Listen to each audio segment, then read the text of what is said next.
இன்று நம் தேவன் நமக்கு தரும் ஜீவ நீர் ஊற்றான இறை வார்த்தை என்ன தெரியுங்களா? தீய ஆவி இறைவனுக்கு முன்னால் நிற்க முடியாது.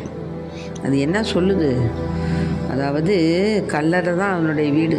எப்போவுமே ஒருத்தன் கரசனூர் பகுதிக்கு ஆண்டவர் வந்தப்போ கல்லறைகளில் ஒரு மனிதன் உறைவிடம் அவன் இருந்துக்கிட்டு இருந்தான். சங்கிலிகளால் அவனை கட்டவும் முடியாது, கட்டினாலும் அதை தகர்த்துக்கிட்டு ஒடியாந்துருவான். அப்பேற்பட்டவன் ஏசப்பாவை பார்த்தோன்னு என்ன செஞ்சான்? இயேசுவே, உன்னத கடவுளின் மகனே, உமக்கு இங்கு என்ன வேலை? கடவுள் மேல் ஆணை, என்னை வதைக்க வேண்டான்னு கத்துனான். ஆனால் ஏசப்பா என்ன பண்ணார்? தீய ஆவியே, இந்த மனிதரை விட்டு போ அப்படின்னு கட்டளையிட்டார். அது மாதிரி கட்டளையிட்டோன்னா அது பன்றிகள் கூட்டத்தில் நாங்கள் போகிறோம், எங்களுக்கு உத்தரவு கொடுக்கணும், அது மாதிரி சொன்னார். உத்தரவு கொடுத்தாரு, போயிடுச்சுங்க. ஆக இதிலிருந்து நமக்கு என்ன தெரிகிறது என்றால், பேய்கள் தேவனுக்கு அஞ்சுகின்றன. ஆக நம்மை எத்தனை தீய சக்திகள் நம்மை எதிர்கொண்டு இருந்தாலும், தீய சக்திகளால் நமக்கு வரக்கூடிய ஆசீர்வாதங்கள் இல்லாமல் போனாலும், குறைந்து போனாலும், அவற்றினை நிறைவாக பெறுவதற்கு இயேசுகிறான். அவரை நம்ம நாடணும்னா அவர் கட்டளை போட்டுருவார். ஆண்டவரே, என்னுடைய இந்த துன்பத்தை உமது பாதத்தில் ஒப்பு கொடுக்குறேன், நீங்கள் பொறுப்பெடுத்துக்குங்க, நீங்கள் அதை நிவர்த்தி பண்ணுங்கன்னு சொன்னால் போதும். ஆண்டவர் ஓடோடி வந்து நம் குரலை கேட்கக்கூடிய நமது அந்த கண்ணீரோடு கூடிய அந்த மன்றாட்டை கேட்டு அவர் எல்லாவற்றையும் நிறைவு செய்வார், தீயாவியையும் விரட்டுவார். ஆகவே நம்மிடம் உள்ள எல்லா அந்தகார சக்திகளை நிர்மூலமாக்க ஒரே சக்தி இயேசு. ஆகவே அந்த இயேசுவை பின்பற்றி அவர் தாழ் பணிந்து அவரை மன்றாடி அவரில் நாம் அக்களிப்போம். ஆமேன். Praise the Lord. மரியே வாழ்க. என்னை விட்டு கொடுக்காதவர், என்னை நடத்துகின்றவர், என்னை பாதுகாப்பவர் என் நேசனீரே. என்னை விட்டு கொடுக்காதவர், என்னை நடத்துகின்றவர், என்னை பாதுகாப்பவர் என் நேசனீரே.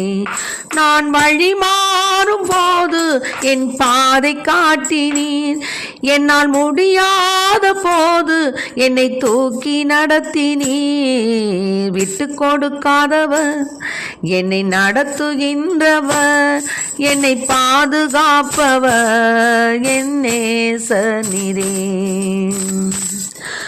நான் பாவம் செய்த போது என்னை உணர்த்தி நடத்தினீர், உம்மை நோகடித்த போதும் உம் கிருபையால் மன்னித்தீர். விட்டு கொடுக்காதவர், என்னை நடத்துகின்றவர், என்னை பாதுகாப்பவர் என் நேசனீரே.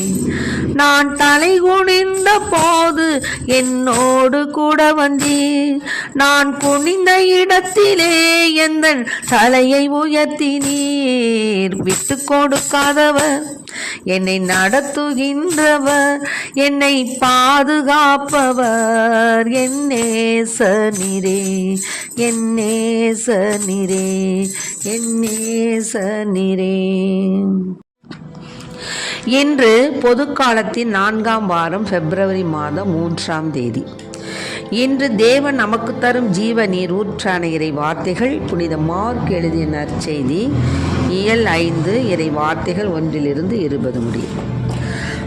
அக்காலத்தில் இயேசுவும் அவர் சீடரும் கடலுக்கு அக்கறையில் இருந்த கெரசேனர் பகுதிக்கு வந்தார்கள்.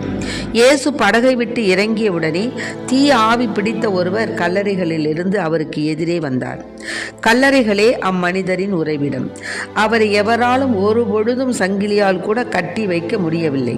ஏனெனில் அவரை பலமுறை விலங்குகளாலும் சங்கிலிகளாலும் கட்டியிருந்தும் அவர் சங்கிலிகளை உடைத்து விலங்குகளை தகர்த்து எறிந்தார். எவராலும் அவரை அடக்க இயலவில்லை. அவர் இரவு பகலாய் எந்நேரமும் கல்லறைகளிலும் மலைகளிலும் கூச்சலிட்டு கொண்டிருந்தார். தம்மையே கற்களால் காயப்படுத்தி வந்தார். அவர் தொலையிலிருந்து இயேசுவை கண்டு ஓடி வந்து அவரை பணிந்து, இயேசுவே, உன்னத கடவுளின் மகனே, உமக்கு இங்கு என்ன வேலை? கடவுள் மேல் ஆணை, என்னை வதைக்க வேண்டாம் என்று உரத்த குரலில் கத்தினார்.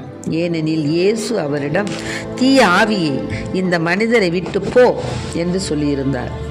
அவர் அம்மனிதரிடம், உன் பெயர் என்ன என்று கேட்க அவர், என் பெயர் இலேகியோன், ஏனெனில் நாங்கள் பலர் என்று சொல்லி அந்த பகுதியில் இருந்து தங்களை அனுப்பிவிட வேண்டாம் என்று அவரை வருந்தி வேண்டினர். அங்கே மலைப்பகுதியில் பன்றிகள் பெரும் கூட்டமாய் மேய்ந்து கொண்டிருந்தன. நாங்கள் அப்பன்றிகளுக்குள் புகும்படி எங்களை அங்கே அனுப்பிவிடும் என்று தீய ஆவிகள் அவரை வேண்டினர். அவரும் அவற்றுக்கு அனுமதி கொடுத்தார். பின் தீய ஆவிகள் வெளியேறி பன்றிகளுக்குள் புகுந்தன. ஏறக்குறைய 2000 பன்றிகள் அடங்கிய அந்த கூட்டம் செங்குத்து பாறையிலிருந்து கடலில் பாய்ந்து வீழ்ந்து மூழ்கியது. ஆண்டவரின் அருள்வாக்கு. கிறிஸ்துவே மக்கு புகழ்.